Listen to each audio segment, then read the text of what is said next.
Bonjour tout le monde! Ben bonjour ce matin, en ce beau jeudi matin.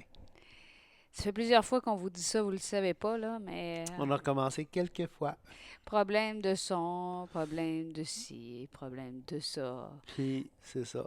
Puis ça a planté, puis ben là, on Mais est... au moins, on s'est juste rendu pas plus que 3 minutes à chaque Non, fois. c'est ça, c'est positif quand même, tu sais. Je vous ai dit qu'il faisait nuageux sur la Côte-Nord, qu'il y avait neigé un peu ce matin, mais que Julie avait été encourageante parce qu'elle avait dit qu'il n'y avait pas de mouche noire, puis j'étais content. Donc, et là, on est rendu finalement au Oui, moment où est-ce qu'on vous dit, on est rendu au proverbe 14. presque à la moitié du livre des Proverbes. Ne te sois pas découragé, Patrice, la moitié est plus autour du chapitre 17, hein? Il y a 31 chapitres, la moitié 15,5. Mais les versets, le nombre de versets n'est pas le même. Donc, on regarde plutôt le nombre de pages. Voyez-vous, on l'a comme dit une couple de fois. On a toute une complicité, hein? C'est incroyable. Vraiment, on est comme, hein? C'est comme si on savait déjà ce que l'on doit dire. Mais là, on continue. Où est-ce que Où on est vraiment rendu. Donc, dans les proverbes, et On va avoir un comme... peu moins de complicité. Donc, comme là, en ce moment. Là. Non, c'est Ouais. sûr. Donc, c'est ça, comme je vous disais, ça peut paraître un long périple. Là. Tu sais, ça fait plusieurs semaines qu'on est déjà à tous les jours à regarder des versets, des proverbes, et ça peut paraître long. Et c'est vrai, c'est long. Ouais, tu sais, ça me fait penser un petit peu ce que mon chum Pat m'a dit. Euh, Ils sont venus nous visiter une couple de fois ici, puis il dit, tu sais, quand il dit on part pour aller chez vous, il dit si on se concentre juste sur le fait en fait, 12 heures de route entre Québec et ici, là, il part un peu avant Québec. Et il dit si je me concentre juste sur le fait, le point d'arrivée, là, c'est vraiment long. Mais si on, le processus, si on prend le temps d'apprécier le paysage, apprécier le panorama, apprécier le voyage, si le voyage en tant que tel, c'est quelque chose d'agréable, on s'en rend même pas compte que c'est 12 heures de Québec. Tu sais. Oui, puis le but d'étudier les proverbes, c'est pas de se rendre au proverbe 15, verset 31, si ma mémoire est bonne. Y a-tu 31 versets? 15? Euh, 30 au verset 13, 31, 31. Oui, exact. C'est pas de se rendre au proverbe 31, 31, c'est que la parole de Dieu puisse nous enseigner pendant le parcours, puisse transformer nos pensées, qu'on ne soit pas des auditeurs oublieux. Et le livre des proverbes a cette beauté-là qui est très ancrée dans tous les siècles, dans toutes les époques. ouais, c'est ça. Peu importe qu'on soit dans le Nouveau Testament, dans l'Ancien Testament, il est comme pas. Tu sais, La sagesse n'est pas dépendante de l'ère dans laquelle elle se trouve. c'est ça, tu sais, exactement. Oh, c'est beau. Hein? Ouais, Ben, écoute, c'est quasiment digne de Star Trek. presque. Tu verrais pas un Vulcain dire ça? J'arrête d'amener ma femme à réaliser que finalement, elle est geek. C'est un long processus d'acceptation pour elle. N'importe Euh, quoi. Fin de la discussion. Donc, donc c'est ça. On prend vraiment le temps d'étudier, puis de lire, puis de réfléchir. Et ce processus-là, je pense que ça fait partie de Josué. Hein. Médite la parole jour et nuit. Enfin, c'est pas juste de... C'est de creuser le texte. ouais, absolument. Et là, on arrive au verset 19 qui dit « Les mauvais s'inclinent devant les bons et les méchants aux portes du juste. » Tu disais quelque chose par rapport à ça? Ben, c'est sûr que c'est pas un verset, c'est pas un passage qui, à première vue, semble être vérifiable. Tu sais, souvent, tu vois les méchants ou les bons qui vont s'incliner aux méchants. Tu sais, d'injustices on voit dans le système judiciaire. Tu sais, on voit des gens qui sont bons mais pauvres qui s'inclinent devant les méchants. Tu sais. Euh, Fait que c'est pas quelque chose qui intuitivement semble nécessairement vrai. D'ailleurs, le psalmiste, on en parlait récemment, tu faisais remarquer le psaume 37, le psaume 73, envie pas le méchant, tu sais. Je pense que intuitivement, même le psalmiste, même la Bible, euh, souligne le fait que le verset 19, c'est pas intuitivement vrai. Là. C'est pas, ça Mais en paraît pas vrai en fait, tout cas. Là. non, c'est ça, mais il faut se rappeler que les proverbes parlent autant à certains moments, parle de la vie actuelle, mais parle aussi de la finalité. Ouais. Ouais. La finalité, elle est claire. Les méchants seront détruits. Il y a plein de passages qu'on a lus là-dedans. Ouais, Puis on a vu que le pécheur travaille pour amasser pour le juste. Donc, il n'y a pas de question à se poser. Les mauvais s'inclinent devant les bons et les méchants aux portes du juste, mais de toute façon, ça ne dépend pas de... C'est pas ça qui doit motiver la marche du juste ou du bon. D'ailleurs, tu sais, verset 12. Telle voie paraît droite à un homme, mais son issue, c'est la voie de la mort. Ben, tu sais, le méchant, il peut penser. Tu sais, souvent, on va dire que toute action a une bonne intention, mais la bonne intention n'est pas nécessairement pour l'autre, là. Ça peut être pour toi-même, tu sais. Et donc, tu sais, le méchant peut penser qu'il est sur une voie droite, mais son issue finale, c'est la mort. Ultimement, peu importe, comme tu dis, la finalité des choses, ben, c'est ça, c'est qu'il va s'incliner devant les bons.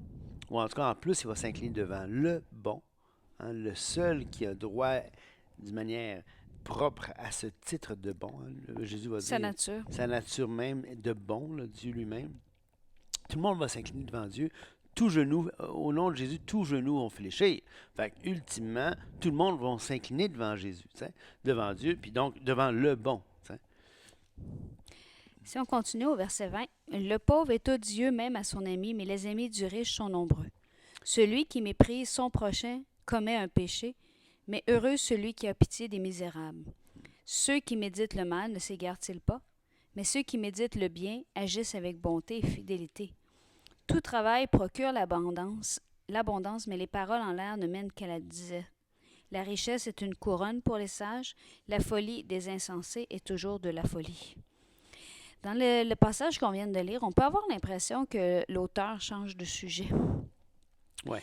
Mais je pense pas vraiment que l'auteur change nécessairement de sujet. Parce que quand il parle que le pauvre est odieux même à son ami, le blâme n'est pas sur le pauvre. Non. Le blâme est sur l'ami qui considère odieux le pauvre. Ouais, d'ailleurs, la note de bas de page, la note en marge pour le verset, la deuxième ligne du verset, là, mais l'heureux, attends, Mais les amis du riche sont nombreux. sont nombreux, la note, c'est où nombreux sont ceux qui aiment le riche. T'sais. Mais est-ce qu'ils aiment le riche ou est-ce qu'ils aiment ce que leur procure la richesse du riche? T'sais? Donc, on voit vraiment l'idée ici. Là, oui, puis ce qui me fait penser qu'il y a un lien entre les deux, c'est que ça dit aussi au verset 20, le pauvre est odieux même à son ami. Puis au 21, il dit, celui qui méprise son prochain commet un péché. Donc, si tu as dans tes...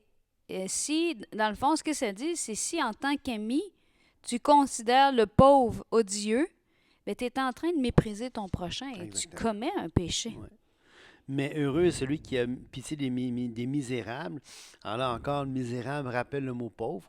Hein? C'est comme il y a un parallèle sémantique. Ça veut dire un parallèle de sens dans le terme misérable puis dans le terme pauvre. OK? Donc, on voit que le verset 21 relance le verset 20. Et même, ça continue parce que quand on dit au 23, tout travail procure l'abondance, mais les paroles en l'air ne mènent à la disette, puis 24, la richesse est une couronne pour les sages. Bien, on se rappelle que c'est pas une finalité. Tu sais, ça peut être une période de vie, mais tout travail procure l'abondance. La richesse est une couronne pour les sages. Donc, si tu es sage dans tes décisions, on a même vu que même le pauvre, quand il cumule, il met de côté, il va augmenter sa richesse, le juste, quand il va mettre de côté tranquillement. S'il est sage avec son avoir, ça me fait penser au passage là, que celui qui a juste eu un talent. Oui, exactement, qu'il a enterré et qu'il n'a rien eu, puis l'autre qui a comme investi. Oui, puis le maître, quand il revient, il reprend celui qui a enterré parce qu'il avait juste eu un talent. Ouais. C'est pas le fait qu'il y avait un talent au départ ou qu'il y en avait 10. C'est pas ça. C'est pas là que veut être la différence.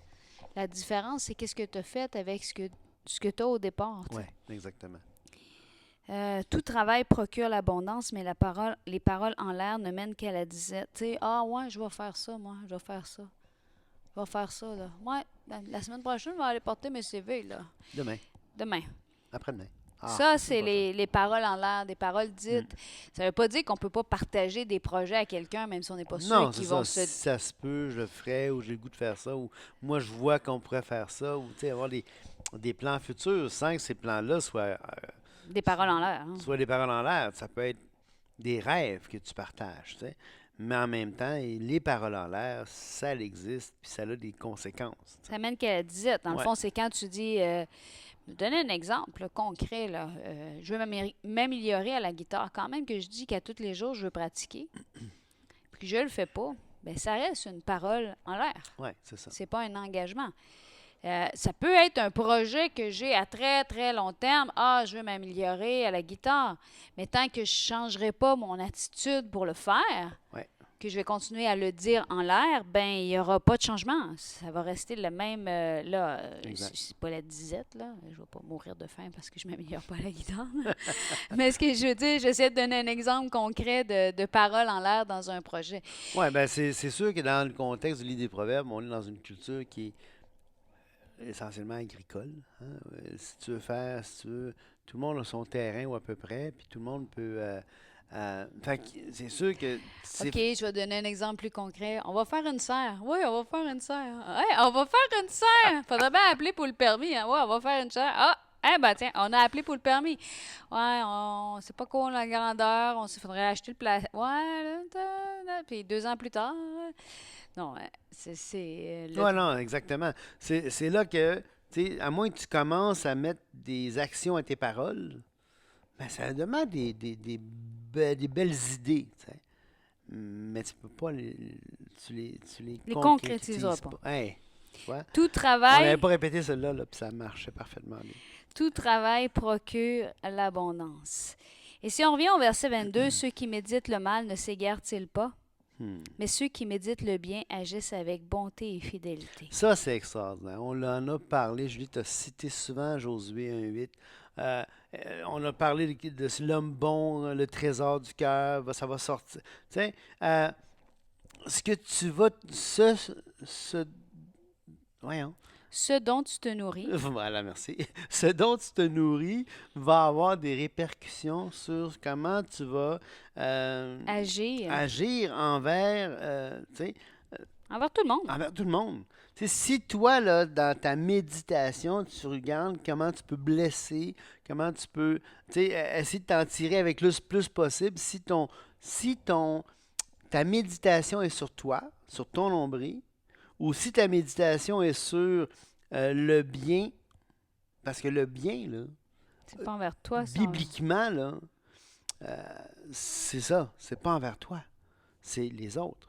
Aime ton prochain comme toi-même. Agis envers les autres. Alors, si tu fais pas du nombrilisme aigu, première ligne du verset 22. Nombrilisme, ça veut dire que tu regardes ton nombril. Hein? Mais si tu médites le bien, ben là, tu vas agir avec bonté et fidélité. Oui, puis tu sais, le verset 21 le rappelle, celui qui méprise son prochain, Ouais. heureux celui qui a pitié des misérables. Donc, c'est vraiment important de se rappeler de ça. Et si on va un peu plus loin dans le chapitre même, on dit au verset 26, celui qui craint l'Éternel possède un appui ferme et ses enfants ont un refuge auprès de lui. On a déjà vu ça, on en a déjà parlé plus tôt dans le livre. Mais celui qui craint l'Éternel, il s'appuie sur quelque chose de solide. Parce qu'il n'y a pas un iota qui va être enlevé de ça, là, ou un iode. C'est quelque chose de sécure. Ouais. Le Dieu a traversé c'est le Dieu de toute éternité, là. Il n'y a pas un feu de paille qui va passer au travers de l'Éternel, notre Dieu. C'est un appui ferme, c'est un rocher. J'aime beaucoup dans les psaumes, il y a beaucoup d'images qui illustrent qui est notre Dieu. Ouais. Un rocher, un appui ferme, une forteresse, Oh, un ouais. refuge, un abri, celui sur qui je peux compter. Il n'y a pas de doute à ça. Et regardez, ses enfants ont un refuge auprès de lui. Si tu fais de l'Éternel tes délices, si tu médites le bien, mais c'est pour ça que les enfants peuvent avoir un refuge, parce que c'est pas parce que les enfants sont parfaits, là. C'est parce qu'ils savent que voyons, le père ou la mère va agir avec bonté et fidélité. Ouais, ouais. La richesse est une... On est-tu rendu au verset 24? Oui, OK. La richesse est une couronne pour les sages, la folie des insensés est toujours la folie. on en a parlé hier. Oui, en plus, exactement. Tu sais, la richesse est une couronne, ça fait juste... Tu sais, c'est comme... comment tu dirais ça? Prends... bon, mon chien. Hein, mon chien est Attends, une belle pour les bête. sages. Hein. Attends, oui, oui, j'arrive. J'y arrive. Mais mon chien, c'est une... Moi, je la trouve superbe. C'est sûr que c'est un labrador noir, elle est vieille un peu, mais tu sais, je trouvais que sa fourrure était belle, plus jeune encore, là. Tu sais, elle m'entend. Fait que tu sais. Plus jeune, c'était vraiment un type de labrador que je trouvais super beau. La fourrure était douce. Et là, il mettait souvent un collier, tu sais. Puis le collier, c'était comme, wow, ça faisait, ça rehaussait la beauté de sa robe déjà, tu sais, encore plus, tu sais. La couronne ici, là, que des sages, ça fait juste embellir le sage, ça lui fait juste lui donner un petit plus la richesse, mais déjà en soi, parce qu'il est sage, tu sais, il est digne, tu sais. Oui, on a déjà vu que la sagesse, c'était une couronne, que c'était une parure, que c'était Ouais, lié à, à ton cou. Mais moi, je pense aussi que le verset, il dit, la richesse est une couronne pour les sages. Elle ne le sera pas si tu n'es pas sage. exactement, exactement. La richesse est une couronne pour les Pour sages. les sages. Parce que sinon, ça va être un piège Oui, si tu te confies dans tes richesses. ouais, parce que si t'es pas sage, ta richesse, là, elle sert à quoi? Tu sais, la folie des insensés, ça demeure de la folie. Il n'y a rien qui peut améliorer la folie. Tu sais, prends une, Julie et moi, on a sorti des bûches un peu pourries du terrain ici, là. Euh, écoute, c'est juste bon à pourrir, là. On va les mettre on va les égrener, les mettre dans le compost, puis ça va être excellent pour le compost. Mais ça demeure pourri, là. Ce qui est pourri demeure pourri, ce qui est fou demeure fou, là. Continue. J'ai pas. Le témoin des véridiques délivre des âmes, mais le trompeur dit des mensonges. Ça, c'est intéressant. Le témoin véridique, alors la vérité, hein, celui qui dit la vérité, délivre des âmes. Tu sais. Tandis que le trompeur, tandis que celui qui est fourbe, on en a souvent parlé du fourbe, celui qui agissait avec tromperie, celui qui agissait avec des manières détournées, celui qui agissait dans le dos, mais qu'en face, c'était pas ça. Le trompeur, là, qu'est-ce qu'il dit ici? Il va dire des mensonges. Il dit les mensonges. C'est son. C'est là ça. Et l'ennemi de nos âmes, hein, Satan, il est le menteur, le père du mensonge. Et qu'est-ce qu'il fait? Il trompe. Et lui, il ne veut pas délivrer des âmes. Il veut les amener avec lui en perdition. Et c'est quelque chose, ça, là. Oui, puis quand tu parles de ça, ça me fait penser, j'avais une conversation avec quelqu'un, en texto, puis on parlait comme de quoi que de comprendre notre position en Christ, notre position, qu'est-ce que la Bible dit, de s'appuyer sur la vérité de qui on est en Christ, Ouais. change une vie. Parce que ce qui donne un pouvoir à l'ennemi sur nos vies, puis peut nous amener qui nous amène à avoir de la difficulté de marcher de victoire en victoire, c'est lorsqu'il nous fait accroire plein de choses. Ouais, exactement. Exactement. Celui qui craint l'Éternel possède un appui ferme et ses enfants ont un refuge auprès de lui. Écoutez ça, la crainte de l'Éternel est une source de vie pour détourner des pièges de la mort. Et on en a parlé des pièges, là. Le trompeur qui dit des mensonges, Ouais. la folie des insensés, les voies perverses. En fait, on l'a vu surtout à partir du chapitre 10, hein, je pense, ouais.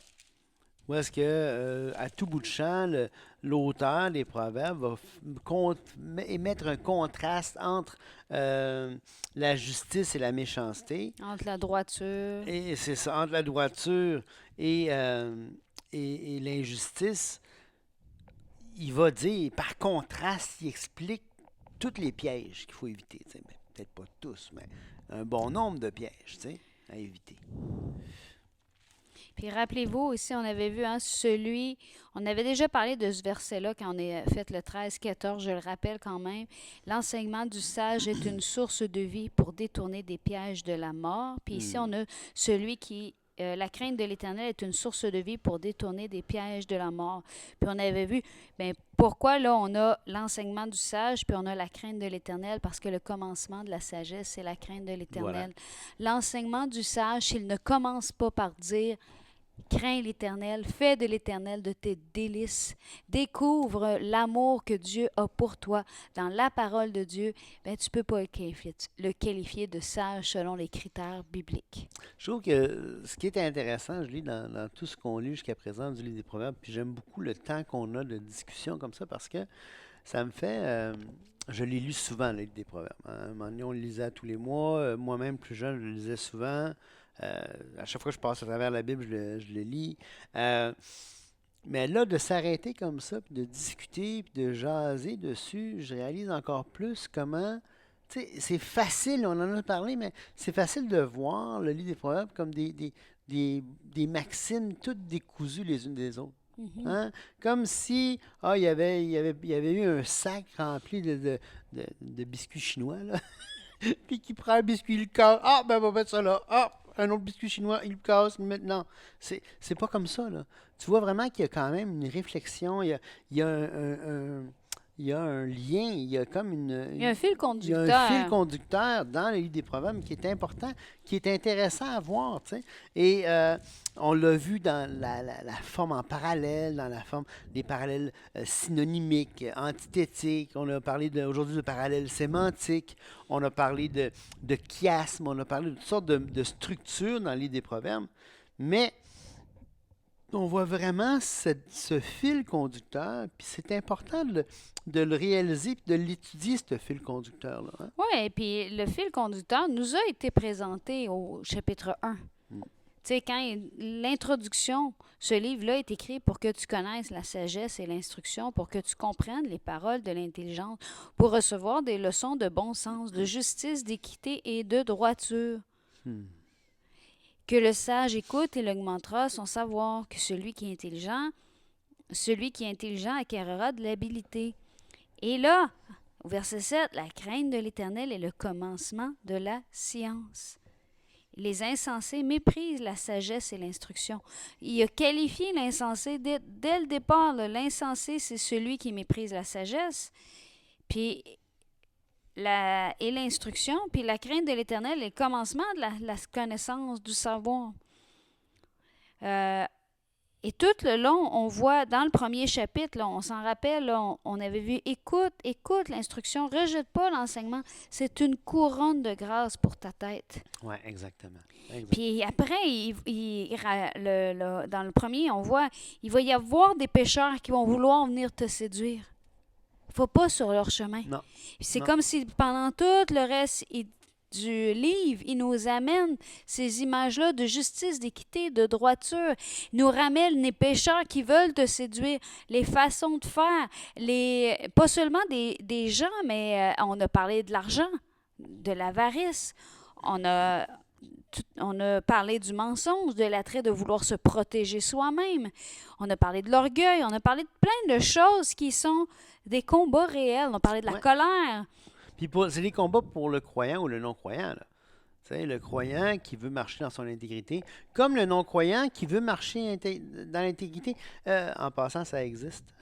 Il y en a plusieurs non-croyants, des gens qui n'ont pas placé leur confiance en Jésus-Christ seul pour la vie éternelle, qui veulent marcher avec intégrité.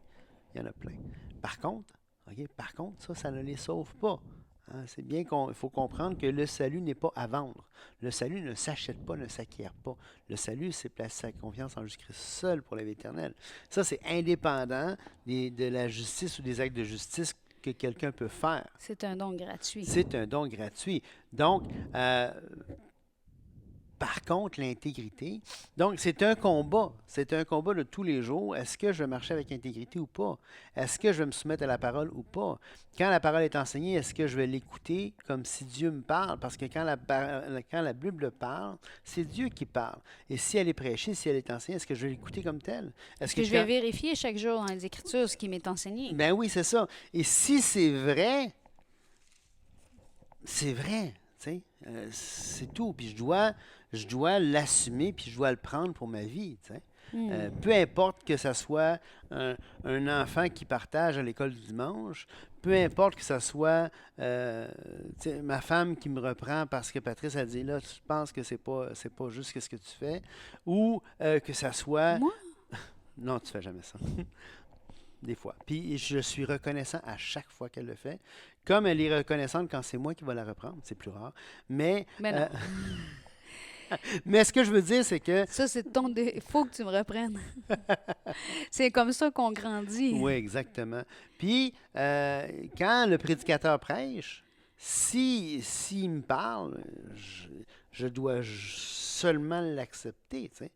Sinon.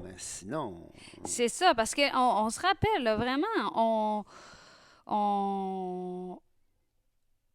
La parole de Dieu, elle est faite pour être entendue, elle est faite pour transformer nos vies. Ouais, tout le temps. Ça veut dire que elle va mettre tu sais, enseigner, convaincre, corriger, instruire dans la justice. La conviction, là, j'ai une petite nouvelle pour vous autres, là. Pour nous? Pour nous aussi, c'est jamais agréable.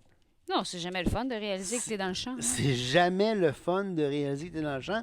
Puis ça va toujours susciter, on l'a dit, des émotions désagréables. Fait que ces émotions désagréables, elles sont mises en lumière, ou c'est une réaction à la vérité. Ça peut être une réaction au mensonge, pas parce que tu es en colère que, tu sais, on va dire que la vérité choque. C'est vrai, mais le mensonge aussi choque. Fait que c'est pas parce que tu te choques que ça détermine si c'est vrai ou c'est faux. Mais la vérité, quand elle te met en lumière et que tu ne marches pas selon la vérité, c'est sûr que ça va te convaincre. C'est sûr que ça ne sera pas agréable. Ça, c'est clair. Mais rappelons-nous, la crainte de l'Éternel est une source de vie pour C'est ça. détourner des pièges de la mort. C'est ça. Si le piège est devant toi ou que tu as mis ton pied dedans, crains l'Éternel, saisis l'enseignement, Exactement. détourne ton pied. Mm. Et tantôt, quand Patrice a dit la folie des insensés est toujours de la folie, là, c'est la folie qui est toujours de la folie. Oui, Ça ne veut pas dire que l'insensé ne peut pas changer de voix. exactement. C'est la différence. L'insensé, quand il cesse de marcher dans sa folie, cesse d'être insensé. Donc, pour terminer aujourd'hui, donc, rappelons-nous, celui qui craint l'Éternel possède un appui ferme parce que la crainte de l'Éternel est une source de vie. Exposons-nous à entendre, à être, comme on a vu, l'enseignement est une source de vie. Exposons-nous à la parole de Dieu et laissons-nous enseigner par la parole de Dieu. Elle Exactement. peut changer nos vies, nos pensées. Et rappelons-nous aussi le passage, moi, qui m'a beaucoup béni ce matin, c'est le Proverbe 22. Ceux qui méditent le bien agissent avec bonté et fidélité. C'est ma prière. C'est vraiment ma prière qu'on puisse méditer le bien pour que ça puisse transformer nos actions, pour qu'on marche avec bonté et fidélité. Ça me rappelle mon verset favori. Vous agirez de la manière 2 suivante, Chroniques 19, 9. avec fidélité, intégrité et crainte de l'Éternel. Ben, moi, je vous laisse avec le passage de Jean 17, 17, qui dit sanctifie-les par ta vérité, ta parole est la vérité. Fait que je pense que on peut justement se reposer sur le fait que la parole est la vérité de Dieu. Puis il y a un autre passage qui lui est semblable qui dit la vérité vous affranchira. Amen. La vérité délivre. La vérité là, nous affranchit de nous-mêmes, de nos détours. T'sais. Alors, prenons la vérité, puis gloire à Dieu. Soyons bénis. Soyez Bye bye. bénis. On vous aime.